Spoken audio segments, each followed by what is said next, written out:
तबाही मचाने वाली ब्रह्मोस का फैन हुआ पाकिस्तान, इसीलिए लेकर मैं खड़ा हुआ हूं। जरा खबर बहुत ध्यान से देखिएगा। पाकिस्तान को ब्रह्मोस खरीदने की चाहत, कमाल है, इनको चांद चाहिए। एक वक्त ब्रह्मोस वाली कंपनी से पूछी थी कीमत, पूछा था क्या भारत पाकिस्तान को अपनी ब्रह्मोस मिसाइल बेचेगा? कंपनी ने तंज करते हुए कहा था तुम्हें मुफ्त में दे देंगे। अभी इतनी सारी तो दी हैं, अभी इनको और चाहिए, ब्रह्मोस चाहिए इनको। ये देखिए साहब, ये वाली ब्रह्मोस, मैं तो कह रहा हूँ ये जो वाकया है ये कुछ समय पहले का है और बात बिल्कुल ठीक कही थी। जिस भी साइंटिस्ट ने वहाँ पे कही थी, मिलिट्री ऑफिसर जो भी था, उसने बिल्कुल ठीक बात कही थी। ब्रह्मोस ऐसे बिल्कुल, मैं कह रहा हूँ ये ब्रह्मोस है, मारो बहावलपुर के अंदर और एक मुरीदके के अंदर, इनका काम तमाम करो। ये लोग ऐसे नहीं रुकने वाले हैं जब तक हम लोग घास कटाई नहीं करते ना। दोस्तों, आपके घर के आगे लॉन होता है, आप घास काटते हो ना, और घास काटते हो, घास की कोई गलती थोड़ा ना होती है, पर लेकिन लॉन अच्छा दिखता है कि नहीं दिखता ये बताओ। अगर लॉन चाहते हो अच्छा दिखे, डाल दो 2-4 मारते रहो के अंदर वहीं पे, नहीं, और लगातार सिलसिलेवार मारते रहो। चाहे पाकिस्तान गलती करे ना करे, गलती का इंतजार मत करो, उसको पहले मार दो कि आगे चल के हो सकता है गलती करे। अभी सही हिसाब बराबर रखो पाकिस्तान का। दिनेश, हेयर कट चलते रहना चाहिए और ये ब्रह्मोस जो मुफ्त में देते रहिए। मना कब किया है? लेते रहो। हम तो मुफ्त में ही दिए थे ना, सारे वाले जो गए थे, इस बार मुफ्त में दे। हेयर कट नहीं, वैसे ये हेयर कट जो आपने कहा या लॉन की जो ये घास जो काटनी है, मैं एक बात आपसे जानना चाहता हूँ, ये क्या है? ये बेशर्मी है, ये तंज है, या ये वाकई चाहत है? ये क्या है ये स्टेटमेंट? नहीं, बेशर्मी है, न तंज है, न चाहत है, ये सिर्फ अपने को कुर्सी में बनाए रखने की आदत है। ओह, क्या अब बात। वो सब कुछ फेल कर गया, उधर से ट्रंप पे भी तमाचा पड़ गया, उसको नोबेल प्राइज दिया, वो भी फेल हो गया। अब समझ में नहीं आ रहा करें क्या। जब कुछ समझ में नहीं आता तो एक चीज समझ में आती है, सारे जनरल्स को आप सबका इतिहास देख लीजिए कि कश्मीर कश्मीर कश्मीर कश्मीर आदत है, और इन्होंने कहा आदत छुड़ाने के लिए पूंछ बार बार काटनी पड़ती है। आप उसको डंडे में डाल देंगे तो सीधी नहीं होगी, तो ये जो है वो पूंछ नहीं सीधी करेगा, ये सीधा पूंछ काटता रहेगा। जब हो गए तब काटो, इसी के अंदर पूंछ डालो, यही करेगा पूंछ। हाँ, ये वाकई, ये शायद इसीलिए इस तरफ से हॉलो बनाया गया है। हॉलो बनाया, इसी में आसिम मुनीर की पूंछ इसके अंदर डालो। ये जो आदत है ना, मुनीर को सब कुछ बिक गया, लुट गया। अब हम करते हैं ये तमाशा। नहीं, वैसे ये असीम मुनीर ने क्या अपना कैलेंडर बना रखा होगा कि पहले मैं स्टेटमेंट दूंगा, ये घटना होगी, उसके बाद हम लोग इतनी मार खाएंगे, पिटाई खाएंगे, उसके बाद फिर मेरे को अगला स्टेटमेंट ये देना है। पहले स्टेटमेंट के बाद जब पाकिस्तान पिटेगा, उसके बाद मुझको फील्ड मार्शल बनना है, और ये वाला जो स्टेटमेंट होगा उसके बाद मैं कहूंगा कि अब मेरे को अब शहबाज की भी जरूरत नहीं है, अब मैं खुद ही काफी हूं। नहीं, मैं प्रेसिडेंट हूं। अब मैं प्रेसिडेंट। जी बिल्कुल। अच्छा, एक और चीज मैं आपको बता दूं, बहुत इंटरेस्टिंग है कि अक्सर लोग पूछते हैं पाकिस्तान ऐसा करता क्यों है। पाकिस्तान के करने के 2 कारण हैं। एक तो पाकिस्तान चीन और अमेरिका के लिए कन्वीनियंट एक कंट्री है, जिसको बोला 2 टुकड़े दिए, एक गोश्त की बोटी दी और पाकिस्तान ने 2 मिलाई और काटना शुरू कर दिया। और दूसरी गलती हमारी भी है दोस्तों, हम पाकिस्तान में ये होने देते हैं, हम होने देते हैं। ये हमें पता है ना बहावलपुर में क्या हो रहा है। अब खबर आ जाएगी मुरीदके में, ब्रेकिंग न्यूज, मुरीदके में आ गया, लश्कर तैयबा के हेडक्वार्टर में ये हो गया, फलाना हो गया, ढिमका हो गया। अरे हो गया तो फिर क्या वेट करेंगे? ये मारो ना वहां पे जाके उनको। जब उनको मार मार के वहां पे आप लाशें बिछा देंगे पाकिस्तानी पंजाब में, तो ये अपने आप शांत हो जाएंगे। इनको रेगुलर काटना पड़ेगा। देखिए, एक बार से नहीं चल रहा कि ऑपरेशन सिंदूर आपने कर दिया। और एक और चीज मैं बताऊं, कभी भी वेट मत करना, कभी भी ऐसा नहीं कि 15 दिन के बाद हम लोग रिटेलिएशन कर रहे हैं। क्यों 15 दिन? आपके पास ऐसी टेक्नोलॉजी है, बटन दबाया, वहां हर हर महादेव, 15 मिनट के अंदर खेल खत्म होता है भाई। वहां पे क्या है, ये प्रधानमंत्री निवास के सामने मीडिया खड़ा है, ठीक है। हाँ अजीत, बताइए अजीत। हाँ अजीत, हमारे संवाददाता अजीत खड़े हैं, वो बता रहे हैं यहाँ पे रक्षा मंत्री चले गए अंदर। ये मंत्री, भाई साहब ये करने की जरूरत ही नहीं है, क्योंकि जब आप 15 दिन वेट करोगे तो क्या होगा कि दुनिया भर का दबाव आपके ऊपर आएगा। ट्रंप का फोन आ रहा है वहां से यूके में फोन आ रहा है, कोई स्विट्जरलैंड से कॉल कर रहा है, लड़ाई मत करो, लड़ाई मत करो। यही पाकिस्तान चाहता है। आप मार दो उसको, मार दो, बाद में दुनिया को सॉरी बोल देना, गलती से मार दिया यार, क्या दिक्कत है, मार दो एक बार। कर नहीं रहा पुतिन वहां पे, ठोक दो उनको। असल में भारत अपने कंडक्ट को अपने नेचर के, अपने स्वभाव के मुताबिक रख रहा है। जाहिर है वो ऐसा देश रहा है जिसने आक्रांताओं को लेकर भी वैसा सख्त रवैया पहले नहीं अपनाया जैसा उसको अपनाना चाहिए था। लेकिन अब वक्त आ गया है कि हम इतिहास से सीखें और ऐसे पाकिस्तान जैसे धूर्तों को तो वक्त से पहले उनकी दवाई कर दें। पाकिस्तान को एटमी अड्डों पर अटैक का डर है, ये खबर भी देख लीजिए। पाकिस्तान के पूर्व सैन्य अधिकारी का बड़ा दावा, अमेरिका ने ईरान की एटमी साइट्स पर हमला करके न्यू नॉर्मल क्रिएट कर दिया है। उन्होंने कहा कि मोदी का भारत भी नेतन्याहू के नक्शे कदम पर चलते हुए इसे दोहरा सकता है। उन्होंने कहा कि ऐसा होता है तो इसके बहुत बड़े दुष्परिणाम होंगे। पहले भी कुछ दुष्परिणाम हो गए और अब फिर से दुष्परिणाम नहीं कहा दुष्परिणाम होंगे। ये कोई दुष्परिणाम नहीं होने वाले, झूठ बोल रहे हैं। क्या दुष्परिणाम हो गए? आपने घुस के मार दिए उनके 1 दर्जन उनकी एयर स्ट्रिप्स, उनके मिलिट्री एयरपोर्ट से आपने खत्म कर दिया। क्या दुष्परिणाम हो गया? दुष्परिणाम हो जाएगा, ये हो जाएगा, रेड लाइन है, इंडस वाटर ट्रीटी, पानी रोक दिया तो खून बहेगा, हिंदुओं के क्रियाक्रम के लिए लकड़ियां कम पड़। क्या हो गया? क्या हो गया? दोबारा ठोक दो, कुछ नहीं होगा। मैं बता रहा हूं, कुछ आज तक कभी कुछ नहीं हुआ। ये सिर्फ भौंकते हैं, ये काटने वाले कुत्ते नहीं है, सिर्फ भौंकने वाले हैं। आप इनको ठोक दो जाके और इनको डेली ठोको। इनका यही इलाज है, इनको डेली। डॉक्टर की दवाई है ना, डॉक्टर लिखता RX, ब्रेकफास्ट के पहले, लंच के बाद, डिनर के पहले। इनको ठोकते रहो, इनको गोलियां देते रहो, इनका कुछ नहीं। डोज जरूरी है, लेकिन ये देखिए पाकिस्तान को जो एटम वाला डर, ये बात तो सही है कि ये दोनों मुल्क साथ में नाम लिए जाते हैं। ईरान के साथ साथ पाकिस्तान का भी जिक्र होता है, नेतन्याहू कई बार कर चुके हैं। इसलिए वहां जो हुआ है उसकी धमक पाकिस्तान को महसूस हो रही है, पाकिस्तान को। और किराना वाला एक ट्रेलर भी दिख गया है। तो क्या ये वाकई एक डर है जो वहां सतत होगा कि यार एक तो वैसे हमारे पास है नहीं, हमने जो एक झूठ फैला रखा है कि हमारे पास है, उसमें हमको और न मार पड़े इसमें। ट्रम्प ने एक हम लोगों पर एहसान किया है, एक ट्रम्प डॉक्ट्रिन बना दिया कि जहां जहां परमाणु बम है आप वहां मार सकते हैं। हाँ, जो आपके पास है। उनके बहुत गहरे में थे, उसने GBU-57 का इस्तेमाल किया। इनके उतने गहरे में नहीं है, इनका हम निपटारा कर चुके हैं। जो बचे कुछ हैं, अगर इन्होंने तैयारी की तो हमें वो दो जगह पता हैं, दोनों जगह पता हैं, वही मारेंगे। जी बिल्कुल सर, विथ योर परमिशन। अभी खबर आई है मीडिया में, कल ही की खबर है कि अग्नि 5 को रिपर्पस कर रहे हैं ये लोग ऑन द सेम फॉर्मेट। अब अग्नि 5 का मतलब क्या हुआ? अग्नि 5 को रिपर्पस मतलब यानी कि वो है इंटरकॉन्टिनेंटल बैलिस्टिक मिसाइल, यानी कि 5 से लेकर 8,000 10,000 ऊपर मारती है वो। राइट। ये कह रहे हैं कि जैसे GBU-57 है उसी तरीके से 2 वर्जन ये अग्नि के निकाल रहे हैं। एक वर्जन वो होगा जो सरफेस पे फट जाएगा, जैसे कि सर उस दिन समझा चुके हैं। राइट। कि मदर ऑफ ऑल बॉम्ब्स वो था जो सरफेस पे फट जाता था। एक वो है जो जमीन के नीचे जाएगा और करीब 300 खोद के मारेगा, 250-300 फुट नीचे जाके वहां पे फटेगा। एक ये भी सिस्टम भारत बना रहा है। तो भारत ऐसा क्यों बना रहा है? भारत ऐसा क्यों बना रहा है? ये पाकिस्तान को देखो, तुम जितने भी नीचे जाओगे ना पहाड़ के, हम लोग तुम्हें ढूंढ लेंगे। पर मेरी सिर्फ एक रिक्वेस्ट है, जो भी पावर में है सरकार, मेरी एक रिक्वेस्ट है, सर आप वेट मत करना, ये सांप के बच्चे फिर डसेंगे। ये सांप के बच्चे फिर डसेंगे। आप ये मत सोचना कि ऑपरेशन सिंदूर से सांप के दांत, इनकी फितरत में है डसना, इनकी फितरत में। इनको ठोको, और इनको जब तक आप ठोकते रहोगे, ये सबसे अच्छी कौम है पाकिस्तानी, सबसे प्यार मोहब्बत वाली कौम है। अगर इनकी डेली सुतैया होती रहे, इनसे बेहतर कोई बंदे नहीं है। लेकिन इनकी डेली मार पड़नी चाहिए कान के नीचे, और इनसे ज्यादा प्यार मोहब्बत वाले लोग नहीं है। बस डेली ठोको इनको। रोज की डोज अगर इनको मिलती रहे तो इनसे बढ़िया लोग नहीं है। ये कह रहे हैं गौरव आर्य। और यूक्रेन पर रूस का अब तक का सबसे बड़ा हवाई हमला, अगली खबर देखिए, 477 ड्रोन, 60 मिसाइलों से यूक्रेन पर अटैक। ये तो पूरी तरह से जो चटनी बना देने वाला, हलवा बना देने वाला जो बात की जाती है ना मेजर गौरव आर्य की तरफ से, वो हो रहा है। ये रूस ने बैलिस्टिक क्रूज मिसाइलों से हमला किया। अटैक में यूक्रेन का F-16 फाइटर जेट तबाह। हमले में F-16 के यूक्रेनी पायलट की मौत। इसकी तस्वीर भी बहुत ज्यादा सर्कुलेट हो रही है इन दिनों।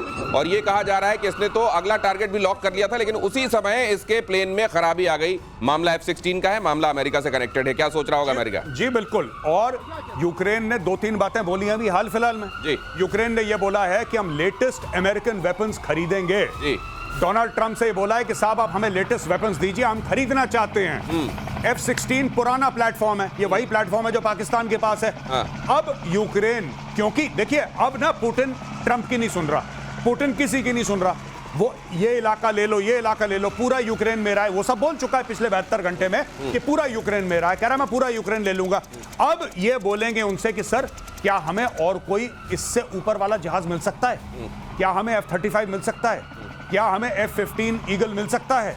क्या हमें और कोई प्लेटफॉर्म मिल सकता है जिससे हम ज्यादा विनाश कर सकें रूस का? ये सारी बातें होंगी। अब देखते हैं ट्रंप बेचता है कि नहीं बेचता। नहीं, ये कर रहे हैं, वो एयर डिफेंस सिस्टम भी मांग रहे हैं और ये कह रहे हैं कि हमको और फाइटर्स चाहिए। ये बात तो कह रहे हैं ज़ेलेंस्की लगातार। ये कह रहे हैं F-16 के नुकसान से बहुत बड़ा नुकसान उनको होगा, क्योंकि इसकी पूरी F-16 की एक अपनी इज्जत थी पूरे इंटरनेशनल प्लेटफॉर्म पे। ये माना जाता था कि इसको इतनी आसानी से आप गिरा नहीं सकते हैं, लेकिन जैसे इन्होंने मारा है, इसने अभी तो जो खबरें आ रही हैं कि उसने 6-7 मिसाइल मार दी और 8वीं में मरा है, खुद मर गया है। तो अगर इतना सैचुरेशन हो गया और ये भी कहा जा रहा है कि सिस्टम फेल कर गया, ये सबसे बहुत सोचनीय बात है। सिस्टम फेल कैसे हो रहा है? फेल कर गया है तो ये किस काम का है? अगर F-16 में ये बात इनको पता नहीं कैसे इन्होंने मीडिया में आ रही है। अगर ये बात है तो F-16 भी एक शक के दायरे में आ चुका है कि इसको लेकर के हम लड़ाई लड़ सकते हैं कि नहीं। लेकिन F-16 के 4 वर्जन्स हैं, A, B, C, D। ये ब्लॉक C का है, ये ब्लॉक D का है। मेरे समझ से इनके पास अल्फा एंड ब्रावो है। सर उससे क्या फर्क पड़ता है ये अलग-अलग ब्लॉक? ये फर्क पड़ता है कि उसमें जो है हर में एवियोनिक्स इंप्रूव करती आती है। अच्छा, और हर की तो मतलब डी का ज्यादा इंप्रूव्ड होगा। डी का ज्यादा इंप्रूव अच्छा। है, डी की कैरिंग कैपेसिटी ज्यादा होगी। अच्छा। और डी की जो एयर सिचुएशन है वो ज्यादा अच्छे से पायलट को पता चलती है। ऑटोमेशन ज्यादा है, एवियोनिक्स ज्यादा है। मतलब मॉडल वही है, जैसे गाड़ी एक आ गई, मॉडल वही है, लेकिन उसको जैसे आप इंप्रूव एक करते गाड़ी में जाते कई मॉडल देखते हैं ना, लिफ्ट करते जाते हैं। नहीं, बेस मॉडल होता है, उसके बाद एक टॉप मॉडल होता है। टॉप मॉडल होता है, दोनों बहुत फर्क होता फर्क होता है। है। तो उस तरीके यहाँ फर्क ये होता है कॉकपिट में एयर सिचुएशन जो आपके बनती है और सालों का अंतर है। ओके। एक 10 साल के बाद बनी, 20 साल के बाद, 30 साल के बाद। तो जैसे जैसे टेक्नोलॉजी आती गई वैसे वैसे उस F-16 में जाती रही। ओके, अब इसलिए ये बड़ा झटका है अमेरिका के लिए। आपने देखा, ये एक्सपर्ट्स आपको बता रहे हैं, और ये डिटेल, ये बारीकियां और कहीं देखने को आपको नहीं मिलेगी सिवाय टाइम्स नाउ भारत प्रतिशोध के। यूक्रेन के सफेद सोने पर पुतिन का कब्जा, शेवचेंको गांव के आसपास रूस का पूरा कंट्रोल, पूरे इलाके में लिथियम का अकूत भंडार बताया जा रहा है। ट्रंप ने हाल ही में लिथियम के लिए डील की थी। अब यहाँ ट्रंप ने तो डील कर ली जेलेंस्की के साथ। जेलेंस्की ने कहा हाँ मैं पूरा दूंगा आपको, रेयर अर्थ दे दूंगा। जी। अब क्या बोलेगा? लेकिन वो तो पुतिन ने कब्जा कर लिया वहां पे। नहीं, अब जेलेंस्की के पास एक कार्ड हो गया ना ट्रंप को बोलने का कि भाई साहब आप सोचने में लग गए, आप दुनिया भर में सीज फायर करवाने लग गए। आपने इंडिया को भी सबके सामने बोल दिया कि इंडिया पाकिस्तान का मैंने करवाया था, वो भी चूरन आपने बेचा। फिर आपने जो करा ईरान इजराइल के साथ, वो भी दुनिया के सामने जग जाहिर है।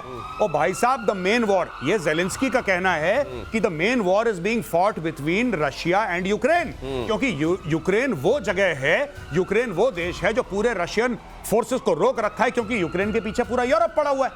भाई अगर यूक्रेन फॉल करता है तो बाकी यूरोप को लेने में कितना समय लगेगा पुतिन को। तो अब ये जाके ट्रंप को बोलेगा कि देखो तुम और चक्करों में लगते हो, तुम्हारा यहाँ पे नोबेल लेने में लग गए, तुम नोबेल लेने में लग गए। वहां पे उसने गोल कर दिया।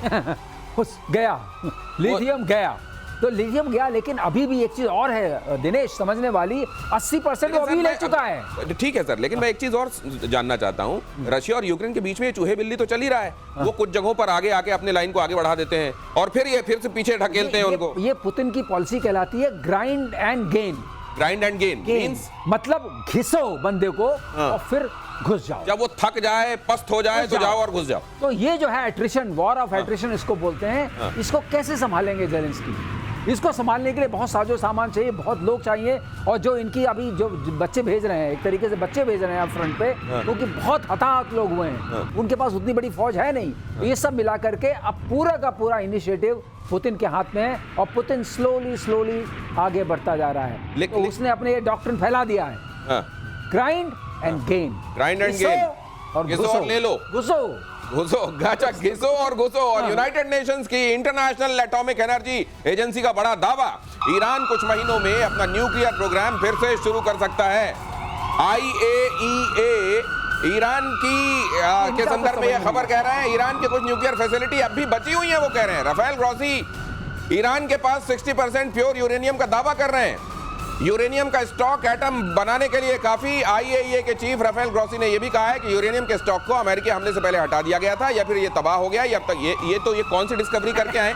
ये कह रहे हैं या तो वो वहां पे है, या तो वहां पे नहीं है, या तो वो तबाह हो गया। अगर ये बात तो हम कह सकते हैं, राफेल ग्रॉसी की इसके लिए क्या जरूरत है सर? ये मेरे को लगता है कि ये कहा गया होगा ट्रंप की तरफ से कि वहां इतनी सारी पॉसिबिलिटीज बना दो कि हमारे मारने की भी गुंजाइश रहे, हमारे सीज फायर की भी गुंजाइश रहे, नोबेल की भी रहे, ना मिले तो हम दोबारा उसको। बिल्कुल, जैसे ट्रंप कहता है कि मैं अटैक करूंगा ईरान के ऊपर, ये किसी को नहीं पता, ये मुझे भी नहीं पता, ये किसी को भी नहीं पता। इसने ग्रासी ने वही बात कर दी कि कुछ वैसे ऑन अ सीरियस नोट ये जो बात कह रहा है बिल्कुल ठीक कह रहा है। और यही अमेरिकन इंटेलिजेंस ने पहले बोला था कि देखिए 450 के, ये जेडी वांस का भी स्टेटमेंट है बाय द वे, आप जाके इंटरनेट पे चेक करिए। अमेरिका के वाइस प्रेसिडेंट जेडी वांस ने बोला था कि 450 किलो एनरिच्ड यूरेनियम गायब है, उसका कुछ पता नहीं है। दूसरी चीज, जितना अमेरिका कह रहा है, जितना अमेरिका ने कहा है कि साहब इतना हमने वहां पे विनाश करा है, शायद उतना ना करा हो। और तीसरी चीज है, जब ईरान को यह पता है कि अमेरिका अटैक कर सकता है, तो कर सकता के चलते क्या ईरान ने अपना बैकअप नहीं रखा होगा? दिनेश भाई बताओ। बिल्कुल रखा होगा। गौरव आर्य जी, एक खबर और आई थी, हालांकि अपुष्ट है जी, कि इस दौरान जब ये पूरा सिनेरियो वहां पर हो रहा था वॉर वाला, ईरान की तरफ से चुपचाप स्मगल करके पूरा का पूरा यूरेनियम पाकिस्तान ट्रांसफर कर दिया गया है। और फिर अगर उस खबर को इस खबर से जुड़े कि पाकिस्तान को डर सता रहा है कि कहीं उसके यहाँ हमला ना हो जाए, तो क्या ये उसको डर है कि सूनर और लेटर ये डिस्कवर कर लिया जाएगा कि ये तो सब मेरे यहाँ के नॉन स्टेट एक्टर्स पार करके इधर ले आए? मुझे नहीं लगता कि ईरान, अगर ऐसा हुआ है, मुझे नहीं पता, इसकी पुष्टि जैसे आप बता रहे नहीं हुई है, ये सिर्फ एक बात चली है सोशल मीडिया पे। मुझे नहीं लगता कि ईरान पाकिस्तान पे इतना भरोसा करता है कि अपने न्यूक्लियर मटेरियल वो पाकिस्तान पे कोई भरोसा नहीं करता। अगर उसको करना भी होगा तो शिया मेजॉरिटी इराक में डालेगा। Iraq is a Shia majority country और इराक के अंदर उसके ग्रुप्स भी हैं जो फैले हुए हैं। तो अगर उसको कुछ मटेरियल डालना भी होगा, अगर यह बात सच है, जिसके बारे में हम पुष्टि नहीं कर सकते, हमें नहीं पता, लेकिन अगर यह बात सच है और ईरान ने कहीं डालना ही है, उसको भेजना ही है बाहर, ईरान से बाहर, तो सर ये भी तो हो सकता है कि पूरा लॉट ना भेजा जाए। 450 किलो है, उसमें से 20, 30, 40, 50, 60, 70 जितना भरोसा है उतने किलो के हिसाब से। दिनेश, एक बात पक्की है, ईरान कभी भी पाकिस्तान को अपना मटेरियल नहीं देगा सर। वो लेकिन कहते हैं ना, सारे अंडे एक बास्केट में मत रखो वाली कहावत, वो कहावत थोड़ा इराक बाकी पाकिस्तान इस तरीके से मैं डिस्ट्रीब्यूट। आपको एक और बात बताऊं छोटी सी सर, मैं माफी चाहूंगा, मैं इंटरप्ट कर रहा हूं। मुझे ऐसा लगता है कहीं ना कहीं इजराइल और ईरान की है तो जानी दुश्मनी, एक दूसरे के खून के प्यासे, लेकिन जब ये है कि आप रिएक्शन को जज करेंगे और कितना भरोसा करेंगे, कम से कम ईरान को ये तो पता है कि यहूदी उसका दुश्मन है, ये तो बात तय है। पाकिस्तान के साथ यही नहीं पता कि पाकिस्तान दोस्त है या दुश्मन है। जब पाकिस्तान गले लगता है तो उसके एक हाथ में खंजर होता है। Iran does not trust Pakistan. ये बड़ी बात है, दुश्मन का पता होना बड़ी अच्छी बात है कि ये दुश्मन है। और सीक्रेट बातचीत इंटरसेप्ट करने के बाद अमेरिका की नींद उड़ी। जरा खबर देखिए, ईरानी अधिकारियों की एक गुप्त बातचीत थी जो लीक हो गई। ईरानी अधिकारी आपस में बात कर रहे थे, कह रहे थे अमेरिकी हमलों में उन्हें बहुत खास नुकसान नहीं हुआ है। अगली खबर भी देख लीजिए, ईरान को सता रहा है इजरायली हमले का खौफ। इजराइल के साथ सीजफायर पर ईरान को शक। ईरान के आर्मी चीफ अब्दुल रहीम मुजवी की सऊदी के रक्षा मंत्री प्रिंस खालिद बिन सलमान से फोन पर बात। कहा ईरान को इजराइल के युद्ध विराम पर शक, अगर फिर से हमला हुआ तो मुंह तोड़ जवाब देंगे। वैसे ये शक तो इनका जायज है, क्योंकि ट्रंप मना करे, अगर नेतन्याहू को लग गया कि मेरे को मारना है तो मारेंगे। नहीं, वो बिना ट्रंप के भी मारेगा नेतन्याहू। बिल्कुल, नेतन्याहू मारेगा और ये नेतन्याहू की मजबूरी है कि नेतन्याहू मारेगा। ये लड़ाई रुकी नहीं है। किसी को गलतफहमी अगर है, आज मैं प्रतिशोध में कह दूं, और आई थिंक सर भी इस चीज को अग्री करेंगे, इजराइल नहीं रुकने वाला है। कितना भी नेटो, ये कितना भी United nation security council, Trump एक पैर पर नाचे, इजराइल नहीं रुकेगा जब तक इनकी टॉप लीडरशिप इनका न्यूक्लियर और बैलिस्टिक मिसाइल प्रोग्राम को खत्म ना कर दे। Israel will never stop. उन्होंने तो खमेनी के पीछे बंदे भेज रखे मारने के लिए। और ये जो इंटरसेप्ट हुई है बातचीत, क्या ये आपको लग रहा है कोई जानबूझकर ये ऐसा किया गया है कि ये बातचीत प्रकाश में आए, या ये वाकई बातचीत हो रही कि कोई नुकसान? डिसेप्शन तो नहीं है ये? मुझे तो ये लग रहा है कि ये साई ऑप्स का पार्ट है, जो कहते हैं साइकोलॉजिकल वॉरफेयर का। क्योंकि आप पहले देखते हैं कि बहुत ज्यादा नुकसान हो गया है।